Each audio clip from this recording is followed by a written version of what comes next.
पंतप्रधान नरेंद्र मोदी अयोध्येमध्ये दाखल. योगी आदित्यनाथांकडून मोदींचं स्वागत. अयोध्येमध्ये मोदींचा रोड शो. मोदींच्या हस्ते आज अयोध्येतील रेल्वे स्टेशन आणि विमानतळाचं उद्घाटन.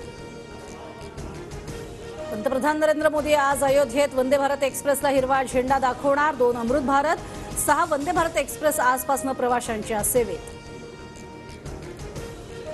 पंतप्रधान मोदींच्या हस्ते आज उत्तर प्रदेशमधील 15,700 कोटी किमतीच्या 46 विकास प्रकल्पांची पायाभरणी. मोदींच्या स्वागतासाठी 40 मंच सज्ज.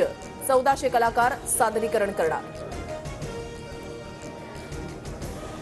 अयोध्याधाम जंक्शनच्या फेज 1चा आध्यात्मिक वारशांचं जतन करत कायापालट.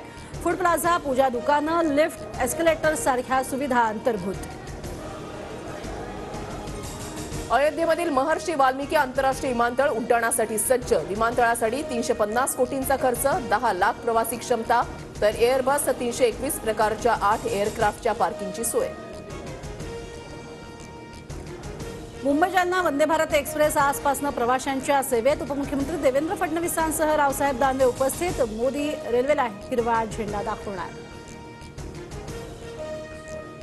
आता फक्त श्रीरामांना अयोध्येतून उमेदवारी देणं बाकी. राम मंदिर उद्घाटन सोहळ्यावरून संजय राऊतांचा भाजपला टोला. महायुतीच्या जागा वाटपाची प्राथमिक चर्चा महाराष्ट्रात होणार. दिल्लीत हिरवा कंदील मिळणार. लोकसभेची जिंकलेली जागा त्या पक्षाला मिळणार. सूत्रांची माहिती.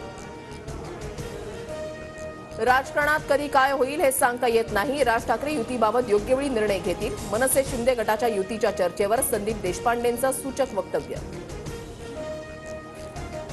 जिंकेल त्याची जागा हे फक्त मवियाचं नव्हे तर इंडियाचं सूत्र. 48 जागांचं वाटप मेरिटनुसारच होईल. 23 जागांच्या दाव्यावर कुणी आक्षेप घेण्याचा प्रश्नच नाही.